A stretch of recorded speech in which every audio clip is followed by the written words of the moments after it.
రామునికి అంధకారంలో దారి చూపిన దీపం ఏది? స్నేహ హస్తంతో లక్ష్యం సిద్ధిస్తుందా? వనవాసంలో ఒక రాజపుత్రుడు శోకం నుంచి శక్తిని ఎలా పొందుతాడు? తన బాధను ఏ విధంగా దాటుతాడు? వరుస రామాయణ కథా పయనంలో సాగే సామాజిక కోణంలో ఆవిష్కరించే నేటి కథనమే సీతాన్వేషణలో దొరికిన అండ కిష్కింద కాండ.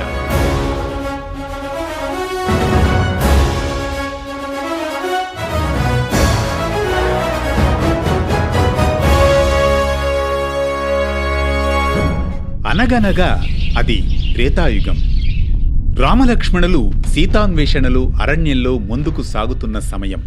దుఃఖంతో సీతను వెదుకుతున్న రామలక్ష్మణులకు కబంధుడనే రాక్షసుడు ఎదురవుతాడు. రాముడిచే శాప విమోచనం పొందుతూ సుగ్రీవునితో మైత్రి చేసుకోవడం ద్వారా శుభం జరుగుతుందని చెబుతాడు. ఆ తర్వాత రామలక్ష్మణులు మతంగముని ఆశ్రమంలో ఎదురుచూస్తున్న శబరి ఆతిథ్యాన్ని స్వీకరిస్తారు. శ్రీరామా, రండి రండి, నా ఆశ్రమం మీ పాదస్పర్శచే పావనమైంది. ఈ జీవితమంతా ఈ క్షణం కోసమే ఎదురుచూశాను తండ్రి. ఎంత భాగ్యం! శబరి, భక్తిలో నిన్ను మించిన వారు ఏరి? నీవు ఎంతో ప్రేమ ఆదరాభిమానాలతో సమర్పణ చేసిన పళ్ళన్నీ ఎంత మధురంగా ఉన్నాయో. నీ అపార భక్తికి నా హృదయం పరవశించింది శబరి. రామయ్య, నా జన్మ ధన్యమైందయ్యా. శ్రీరామ, సీతమ్మ వారి కోసం వెదుకుతున్న మీరు పంపా సరస్సు దిశగా వెళ్ళండి. అక్కడ హనుమంతుడు అనే ఓ వానరుడు ఉన్నాడు. మీకు దారి చూపుతాడు, కార్యసిద్ధి జరుగుతుంది అని అంటుంది శబరి.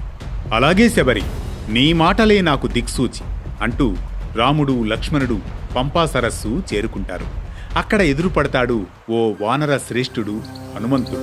అతి సుందరమీ బంధము, అద్భుతమీ అనుబంధము, యుగములు వేచిన నేరము, కనుగొన్నది తన ప్రాణము.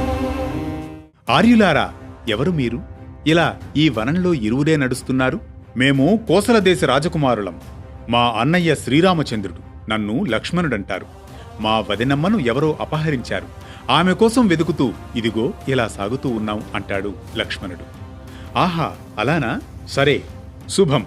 ఇక మేము సుగ్రీవ మహారాజుల మిత్రులం.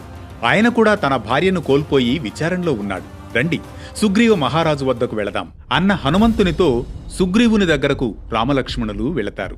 హనుమంతుడు సుగ్రీవునితో పరిచయం చేస్తాడు రామలక్ష్మణుల్ని.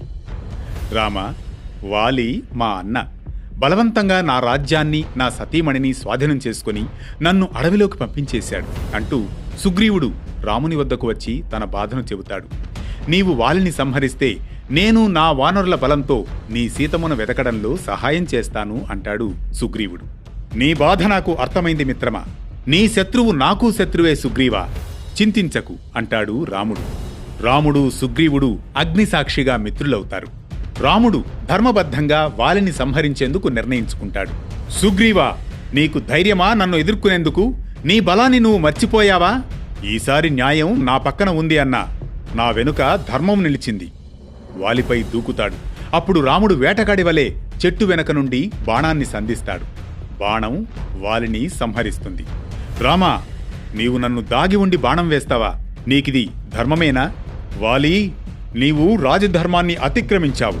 నీ తమ్ముడిని హీన స్థితిలోకి నెట్టి అతని భార్యను అపహరించావు. నిన్ను శిక్షించడం నా ధర్మం అంటాడు శ్రీరాముడు. అనంతరం సుగ్రీవుడు కిష్కిందరాజుగా పట్టాభిషిక్తుడవుతాడు. వానరులు భిన్న భిన్న దశల్లో వెళ్లి సీతాన్వేషణకు బయలుదేరుతారు. అలా దక్షిణ దిశకు వెళ్లిన వారిలో అంగదుని నాయకత్వంలో హనుమంతుడు, జాంబవంతుడు, నీలుడు, మైందుడు, ద్వివిధుడు, సుషేనుడు వంటి మహావీరులున్నారు. ఆ సమయంలో హనుమంతుడు ఒకచోట కూర్చొని ఉంటాడు. సముద్రాన్ని దాటి లంక చేరగలనా? నాకు ఈ సామర్థ్యం ఉందా అంటూ చింతిస్తూ ఓ చోట కూర్చుంటాడు హనుమంతుడు.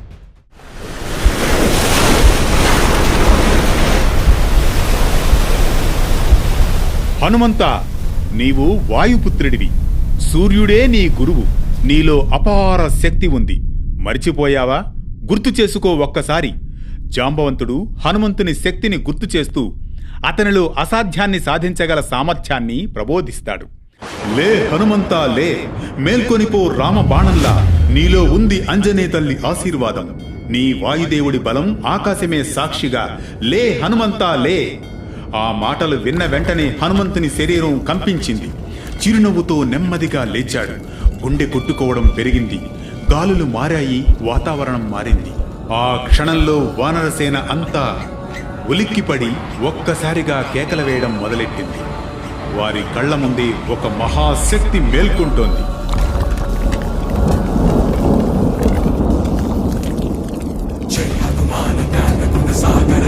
హనుమంతుడు కళ్ళు మూసుకుంటాడు. ఒక్కసారి సమూలంగా తనలోని మనోనేత్రంతో మననం చేసుకుంటాడు తనలోని దివ్య శక్తులను.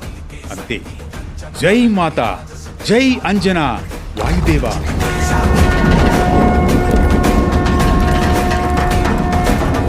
ఇప్పుడు సముద్ర పయనంలో నన్ను ఎవ్వరూ ఆపలేరు అంటూ సముద్రాన్ని మొత్తం ఒక్కసారి వీక్షిస్తాడు. సముద్రాన్ని వెంటనే లంఘిస్తాడు పవనసుతుడు ఆంజనేయుడు. ఇది కిష్కింధకాండ. తెలుసుకున్నాం కదూ. ఈ కథనం మనకిచ్చే సందేశం ఒక్కటే. శక్తిని మరిచిపోయిన వేళ దాన్ని గుర్తించే దారిలో స్నేహం, భక్తి, ధర్మం సహాయపడతాయని చెప్పేదే ఈ కిష్కింధకాండ. రామాయణం అనేది కేవలం పురాణం కాదు. ప్రతి మనిషిలో నడిచే ధర్మయాత్ర, ప్రతి దారిలో వెలిసే విలువల వేదం. ఇలాంటి ఆత్మాన్వేషణలో నిద్రకు ఉపక్రమించే మునుపు ప్రతి రాత్రి 9 గంటలకు అనగనగా అంటూ అప్రతిహితంగా సాగే వేటూ న్యూస్ కథా పయనంలో సామాజిక చైతన్య కెరటమై మన ఇతిహాస కథనాలను ఆలకిద్దాం. ధర్మ పథంలో జీవనం సాగిద్దాం.